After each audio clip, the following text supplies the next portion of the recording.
Se dice que en África hay una cárcel donde a los presos se les permite tener un tan solo libro. Un tan solo libro. Así es que alguien dijo que si llegara a ser un prisionero en esa cárcel, su libro sería una Biblia. Pero si no pudiese tener la Biblia completa, el libro que a él le gustaría tener de toda la Biblia es el libro a los romanos, la carta a los romanos. Pero si no pudiese tener toda la carta completa, él dijo, por lo menos el capítulo número 8 de Romanos. Pero llegó mucho más allá y dijo, pero si no pudiese poseer el capítulo número 8, me quedo con el versículo número 37. Porque es quizás de todos los versículos que podemos encontrar en la Biblia, que todos son bellos, elocuentes, hermosos, este versículo, el versículo 37 de Romanos capítulo número 8, está entre los más bellos de los bellos. ¿Cómo dice? Vayamos a las Escrituras. Y quiero que por favor vayan al libro de Romanos, a la carta a los Romanos, en el capítulo número 8, versículo número 37. Romanos 8:37. Y dice de manera pero muy hermosa, muy elocuente, antes. Vean esa palabra antes. Está separada por una coma. Ese antes implica muchas cosas que ya vamos a mencionar. Antes, en todas estas cosas, somos más que vencedores por medio de aquel que nos amó. Gloria a Dios por ello. Gloria al Señor. Así que Pablo está escribiendo y está diciendo a sus lectores, antes, en todas estas cosas, hemos llegado a ser más que vencedores. Pero ¿qué implica antes? El antes, ¿qué puede implicar? ¿A qué se está refiriendo el gran apóstol Pablo al referirse a antes? Tenemos que ir al contexto de este versículo 37 y su contexto es a partir del versículo número 31, que comienza diciendo, ¿qué pues diremos a esto? Hace una pregunta, una retórica. ¿Qué pues diremos ante esto? Si Dios con nosotros, ¿quién contra nosotros? Qué maravillosa afirmación hace el apóstol Pablo. ¿Qué pues diremos ante esto? Si Dios está contigo, si Dios está conmigo, si Dios está con nosotros, ¿quién puede ponerse en contra? Ni aun las potestades más poderosas del universo pueden contra el poder de Dios. En el versículo 32 continúa diciendo, el que no escatimó, refiriéndose al Padre, el que no escatimó a su propio Hijo. Ustedes se recuerdan de una historia que encontramos en el libro de Génesis, de alguien que tampoco escatimó a su propio Hijo. ¿Se recuerdan de esa historia? De Abraham e Isaac. ¿Se recuerdan cuando Dios le pide a su siervo Abraham que entregue a su hijo en sacrificio, al hijo de la promesa? ¿Qué pudo haber pensado en ese momento Abraham? Señor, me lo ha prometido, ¿cómo va a cumplir su promesa de aquí en adelante? Es mi único hijo, mi único heredero, y ahora me pide que lo entregue. Pero tampoco escatimó a su propio hijo. Pero en el momento de ser sacrificado, la voz del Señor se escuchó diciendo, Abraham, Abraham, no le hagas daño al muchacho, ahora sé que tienes una tremenda fe. Qué fe más extraordinaria, ¿no? Pero aquí también la Escritura dice lo mismo de nuestro Dios Padre, que no escatimó ni a su propio Hijo, sino que lo entregó por todos nosotros. Y si Él entregó a su tesoro, hermanos, los hijos, lastimosamente algunos padres no consideran a sus hijos como un tesoro, pero realmente no hay tesoro que en todo este mundo, en todo este sistema humano que pueda compararse a nuestros hijos. No hay, no existe. No existe un intercambio. Porque no hay más grande tesoro que el tesoro de nuestros hijos. Hay padres que cuando sus hijos se enferman quisieran ellos estar enfermos en lugar de su hijo. Quisieran pasar esa pena en lugar de él. Quisieran morir en lugar de su hijo. Pero el padre no escatimó a su mayor tesoro, que era su hijo, sino que lo entregó por cada uno de nosotros. Y ahora, si él lo entrega todo, entregó a su hijo, la pregunta, la retórica que hace Pablo en este momento es: ¿cómo no nos dará también con él todas las cosas? Si estuvo dispuesto a darnos a su hijo, ¿cómo no nos va a dar lo que tú necesitas, lo que yo necesito? Claro, ¿no?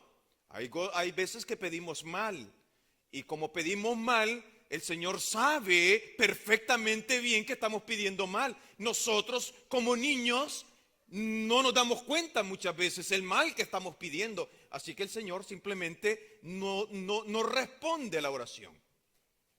Otras veces va a responder a nuestra oración con un espérate un momento. Imagínense un joven de 15 años pidiendo una buena esposa, o viceversa, una señorita de 17 años pidiendo un buen esposo.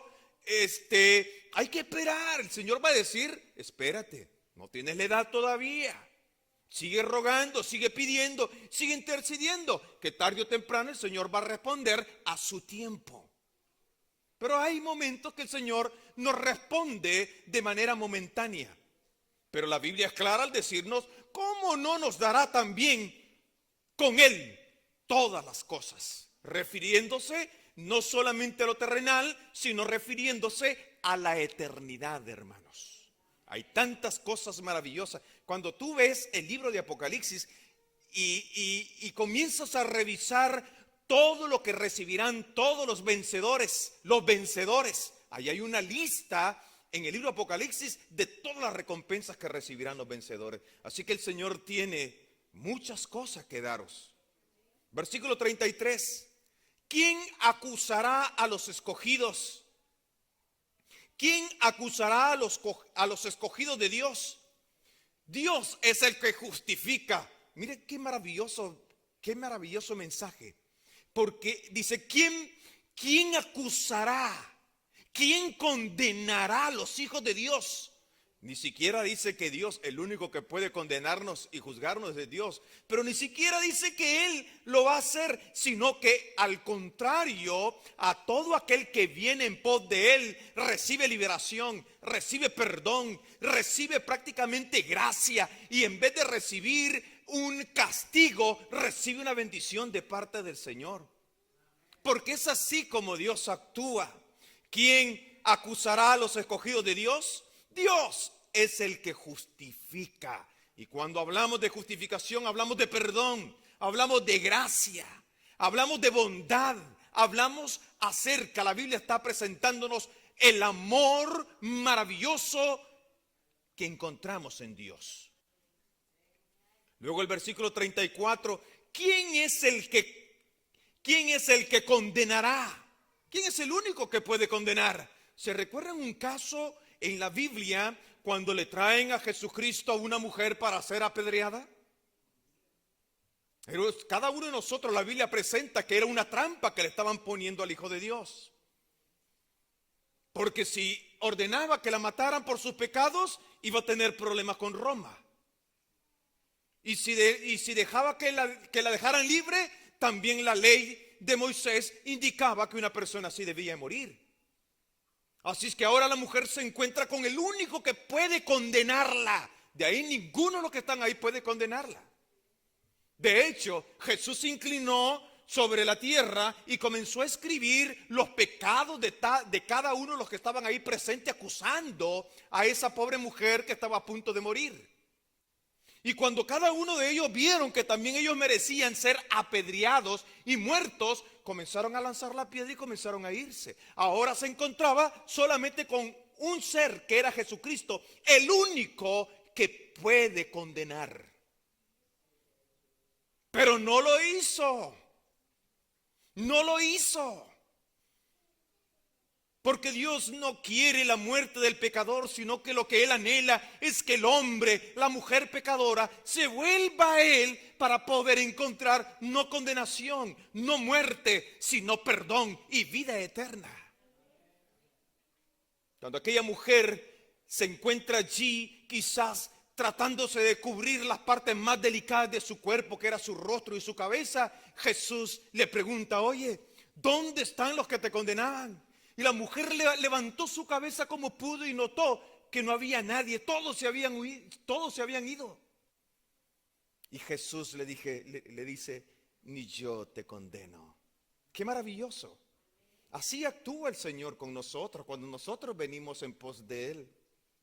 ¿Quién es el que te condenará? Cristo es quien murió. Este versículo va a mencionar 4 hermosas cosas que Cristo Jesús ha hecho en tu favor y en mi favor. Mira, en vez de condenarte, murió por ti, para que tú no seas condenado. En vez de condenarte, Él sufrió tu condena en carne y sangre propia. En vez de condenarte, Él se ofreció en lugar de tu vida y de la mía, morir en tu lugar y en mi lugar. Así es que la Biblia dice: Cristo es el que murió. Pablo va más allá y al decir aún más, el que también resucitó. Porque la muerte de Cristo nos ha liberado del pecado. Pero si morimos siendo hijos de Dios, la resurrección de Jesús también nos asegura que si los hijos de Dios llegasen a morir, también resucitarán cuando Jesús vuelva por segunda vez. Porque así como Cristo resucitó de entre los muertos, también traerá consigo a todos aquellos que murieron en el Señor. Eso es maravilloso. Va más allá el apóstol Pablo, porque dice que murió Jesús y aún más que también resucitó, y el que además está a la diestra de Dios Padre. En otras palabras, tiene el poder, tiene la gloria, tiene la majestad, lo tiene todo, lo posee todo, porque sigue siendo Dios. Está a la diestra, Él no está en tu contra. ¿Tú te imaginas a alguien con poder teniéndolo en contra? Eso sería difícil. Pero tenemos a Jesús que no está en nuestro contra. Es más, no solamente está a la diestra de Dios Padre, sino que también está intercediendo por cada uno de nosotros. No es un fiscal, no está ahí para fiscalizar nuestra vida. No está ahí para acusarnos ni condenarnos, sino que hace el trabajo de un defensor, de un abogado que está al lado del Padre para defenderte a ti y defenderme a mí. Eso es elocuente lo que el apóstol nos está mencionando a través de la palabra del Señor. Así que hay 4 cosas que el Señor nos asegura en nuestra vida. 4 cosas lo que Jesús ha hecho por nosotros, y eso nos asegura la vida eterna. En cierta ocasión, Martín Lutero, ustedes conocen quién fue. Al principio era un monje y era una persona muy devota a la palabra de Dios. Así es que mientras dormía, él escribió muchos libros, y en uno de sus libros él relata uno de los tantos sueños que él tuvo. Una noche, mientras dormía, soñó que el diablo se le apareció delante de él. Y se le apareció con una lista muy larga. Dice Martín Lutero que esa lista era tan larga que topaba el piso y todavía continuaba. En ese papel estaban escritos todos los pecados que Martín Lutero había cometido en su vida. Así que el diablo le decía: oye Martín, ¿Te recuerdas? ¿Te acuerdas el día que tú cometiste este pecado y este otro el día? Y le decía el día y la hora. Y Martín Lutero solo se agachaba y decía: sí, recuerdo, qué vergüenza. Y agachaba la cabeza y se sentía miserable. Y este otro, ¿te recuerdas también, Martín? Y así mismo le siguió leyendo la lista de pecados que Martín Lutero había cometido en su vida. Y cada vez que leía uno de los pecados que había cometido, Martín se sentía un hombre miserable, un hombre sin esperanza, un hombre totalmente terminado, acabado por los pecados. Pero a lo lejos pudo ver algo que el diablo estaba tapando con su dedo. A la parte final, unas letras escritas en sangre, unas letras escritas en rojo que decía: pero todos estos pecados se te han sido perdonados. Eso es lo que el diablo no sabe. Eso es lo que el diablo ignora. De que tú y yo tenemos un gran abogado que intercede de noche y de día en favor de tu vida y en favor de la mía. Únicamente lo que tenemos que hacer es tomarnos cada día de la mano maravillosa del Señor. ¿Habrán pruebas? ¿Habrán dificultades? Claro que sí. Mire lo que dice el versículo número 35. ¿Quién nos separará del amor de Cristo?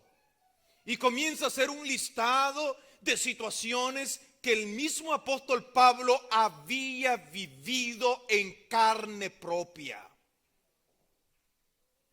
Tribulación, angustia, persecución, hambre, o desnudez, o peligro, o espada. Estas cosas podrían separarnos del amor de Dios. No hay nada, mis hermanos, que pueda separarte del amor de Dios. No del amor que tú tienes hacia Dios. Porque cuando vienen los problemas de desnudez o de hambre, es muy fácil aferrarse a otra cosa y olvidarnos de Dios muchas veces. Lo que el apóstol Pablo está diciendo aquí: ¿quién nos separará del amor de Cristo? Se está refiriendo al amor que Cristo tiene para tu vida. No hay nada que lo pueda separar. Pablo está hablando de tribulaciones. En medio de la tribulación y en medio de la desesperanza, allí está Dios confortándonos y ayudándonos para alcanzar la victoria. A eso se está refiriendo Pablo cuando dice: antes en todas estas cosas. Pablo está refiriéndose a todos los problemas que no son ajenos a nuestra vida. Tribulaciones, angustia. Claro, por el momento no hay ningún hijo de Dios, por lo menos en este país, que sea perseguido por profesar una creencia. Pero llegará el momento en el cual se desatará la persecución. Pero aún en medio de la tribulación, en medio de la angustia, en medio de la persecución, en medio del hambre, en medio de la desnudez, o en medio del peligro, o en medio de la misma muerte por espada, la Biblia nos asegura que podemos ser más que vencedores por medio de Cristo Jesús. No nos está diciendo que estas cosas no van a aparecer en nuestra vida. Pablo nos está diciendo que a pesar de estas situaciones en nuestra vida, la victoria que Dios da es siempre segura. Es la promesa del Señor. Como está escrito, dice el versículo 36, por causa de ti somos muertos todo el tiempo. Somos contados como ovejas al matadero. Note usted lo que Pablo está hablando. Está hablando de situaciones que él ha vivido, situaciones que ha pasado en su vida. Nosotros en algún momento hemos pasado situaciones difíciles también. Pero al final del túnel encontramos que la victoria era del Señor. Me gusta mucho lo que 2 de Corintios capítulo 3 verso 8 al 10 dice. Mire qué hermoso. Y mismo el apóstol Pablo escribe que estamos atribulados en todo, mas no angustiados, dice Pablo. ¿Estamos atribulados? mas no angustiados, en apuros, mas no desesperados, perseguidos, mas no desamparados, derribados, pero no destruidos. Porque la mano del Señor está allí a nuestro lado para sostenernos, para darnos nuevas fuerzas cada día, para enfrentar las luchas que cada día traerá. Y por esa razón Pablo en el versículo 37 dice: antes, en todas estas cosas somos más que vencedores. Mire esa palabra, más que vencedor. Es una palabra extraordinaria que solamente se encuentra una tan sola vez en todo el Nuevo Testamento y en toda la Biblia. Es una palabra griega que es hipernicao, que significa literalmente más que vencedor. Hiper significa estar sobre cualquier cosa, es superior, hiper. Nikao significa victoria o vencedor. Así es que los hijos de Dios no son vencedores comunes y corrientes, son hipernicao, son super vencedores, son más que vencedores, porque la victoria que el Señor nos ha dado no es una victoria corriente, no es una victoria cualquiera, no es una victoria que tú puedas ganar por ti mismo ni por mí mismo. Es una victoria que ha sido ganada por nuestro Redentor, que ha sido ganada por nuestro Señor Jesucristo y nos las ha conferido a nosotros. Y entonces Él nos declara, de acuerdo a su palabra, que somos más que vencedores por medio de aquel que nos amó. Y ese que nos amó es nuestro Señor Jesucristo, quien murió por ti, resucitó por ti, quien está a la diestra del Padre y es tu abogado, una persona de confianza, alguien que está dispuesto a defender, a llevar tu caso. Y es un abogado, mis hermanos queridos y mis amigos que nos escuchan, que nunca, jamás ha perdido un caso. Si tú colocas tu caso en las manos del Señor, estarás seguro, porque Él no conoce de pérdida. El diablo perdió. El diablo fue echado del cielo y el Señor fue un vencedor. Vino a la tierra y también venció aquí al enemigo en la tierra. Note lo que dice la Biblia en Juan capítulo 16, verso 33. Estas cosas os he hablado, dice el Señor Jesús, para que tengáis paz. En el mundo tendréis tribulaciones, mas confiad, dice el Señor, yo he vencido al mundo. Así es que el más grande de los vencedores es nuestro Señor Jesucristo. El diablo fue derrotado por el Hijo de Dios en el cielo. Cristo vino al mundo como hombre y también el diablo fue derrotado. El príncipe de este mundo fue derrotado por Jesucristo. Y ahora no tenemos nada que temer, porque la victoria es dada por aquel que ya venció. Morris Benden escribió un libro que se llama Es más difícil perderse. Usted puede conseguirlo en el internet. Morris Benden ya falleció, pero uno de los más grandes escritores que la iglesia adventista ha tenido sobre la justificación por la fe y sobre la gracia. Es difícil perderse. Es más fácil salvarse que perderse. ¿Por qué razón? Porque la salvación, la victoria, el Señor te la entrega en una bandeja de plata. Lo único que tú tienes que hacer es aceptar esa victoria, aceptar al Salvador, aceptar a ese Cordero de Dios que quita el pecado del mundo, abrir rotundamente la puerta de nuestro corazón para que su victoria, su muerte sea efectiva en nuestra vida.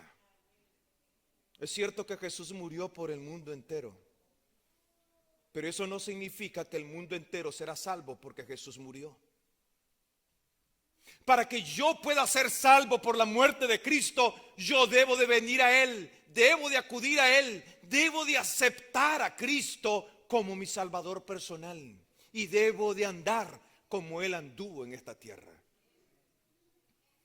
Mis queridos hermanos, esta es la victoria que Dios nos ha dado. Y la Biblia dice que nosotros nacemos como vencedores cuando venimos al Señor.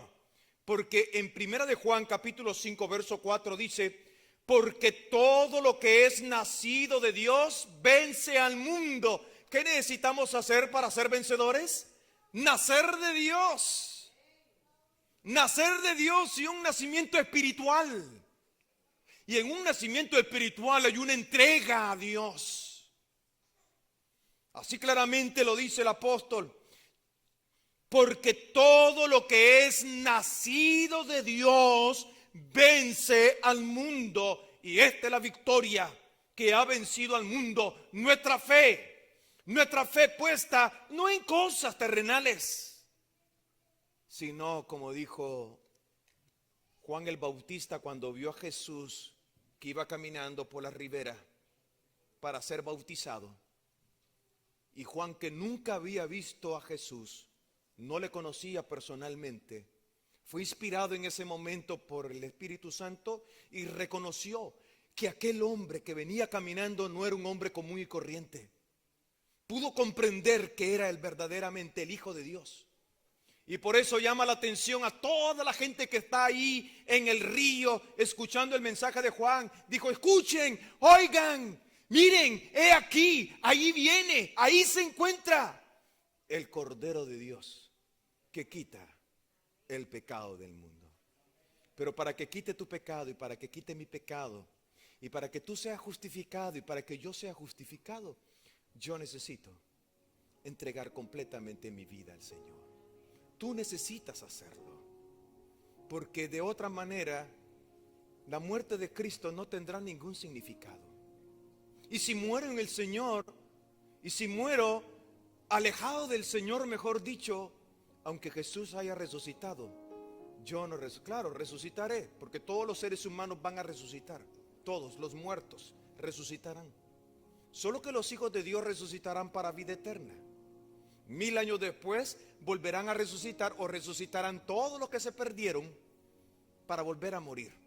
O sea que todos los muertos resucitarán, solo que unos para vida y otros van a volver a vivir para volver a morir. No tiene lógica, ¿no? Volver a vivir para volver a morir no tiene sentido. Pero la muerte de Cristo no hará nada si yo no decido venir en pos de Él. Y si muero alejado del Señor, su resurrección no me puede alcanzar. Y aunque Él esté a la diestra del Padre, y aunque tenga todo el señorío, aunque tenga toda la majestad y el poder para doblegar tu vida, no lo hará. Porque es una decisión voluntaria. Es una decisión que cada ser humano debe de tomar. Por eso la Biblia dice aquí: yo estoy a la puerta y llamo.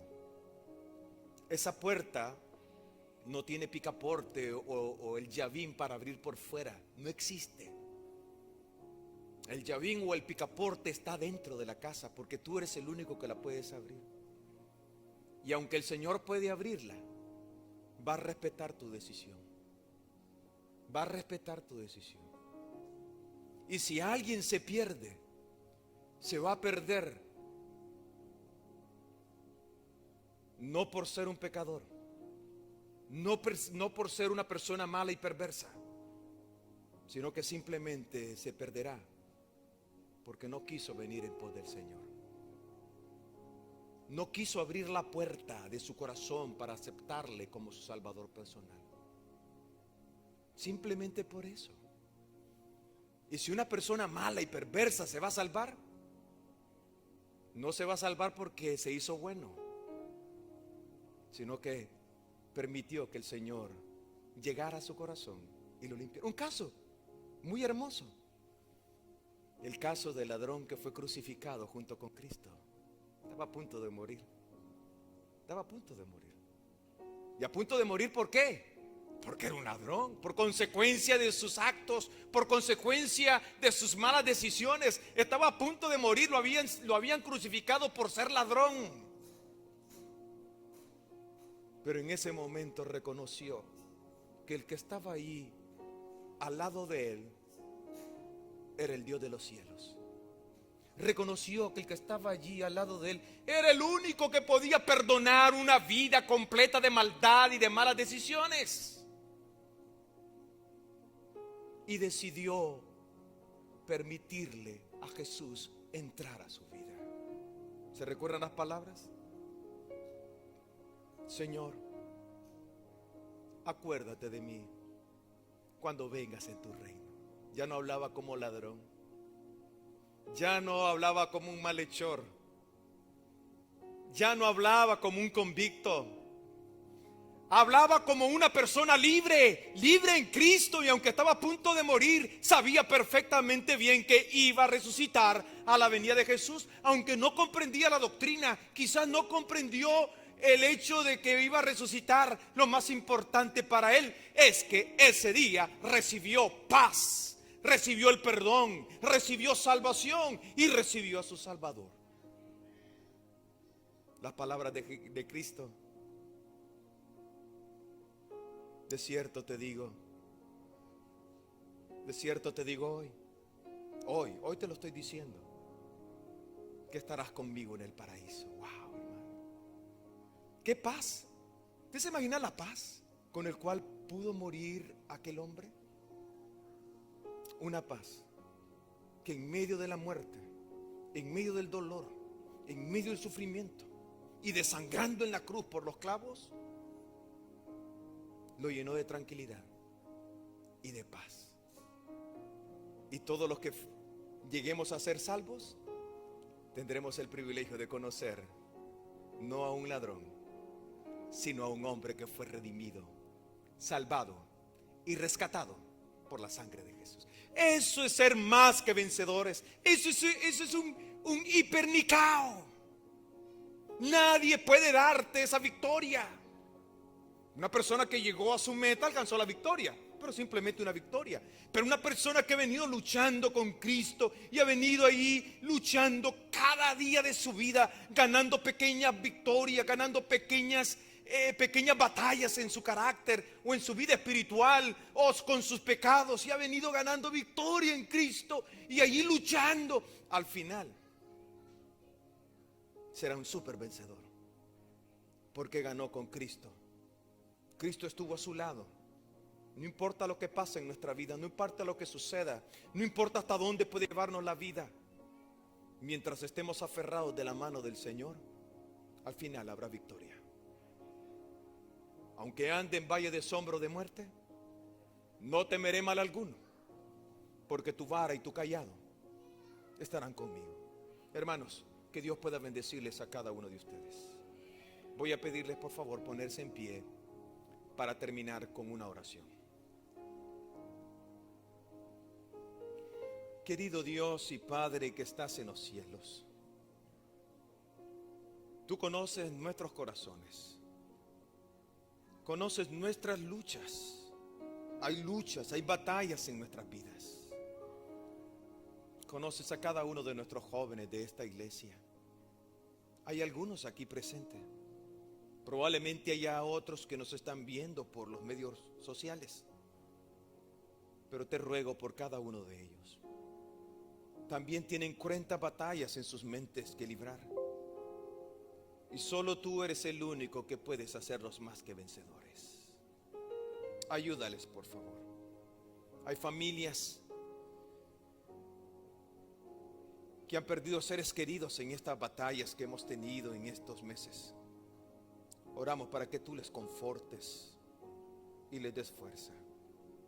Hay algunos que todavía están un poco enfermos. Oramos, Señor, para que tú les sanes. Pero de manera muy especial queremos orar por Rosy Peláez. Tú sabes que está librando una batalla en el hospital, que solamente tú eres el único que puede darle la victoria. No son los aparatos, no son las manos de los médicos, ni mucho menos los tratamientos ni los medicamentos. Solo tu mano puede hacer un milagro. Y oramos, Señor, para que tú puedas obrar ese milagro. Bendice a todos los que hemos estado aquí, como a todos los que han estado en sus hogares escuchándonos. Que tu paz y tu misericordia pueda ayudarnos por siempre. Acompáñanos, por favor, en el nombre de Jesús. Amén y amén. Que Dios les bendiga, hermanos. Un fuerte abrazo. Que tengan un feliz sábado. Dios les bendiga a todos.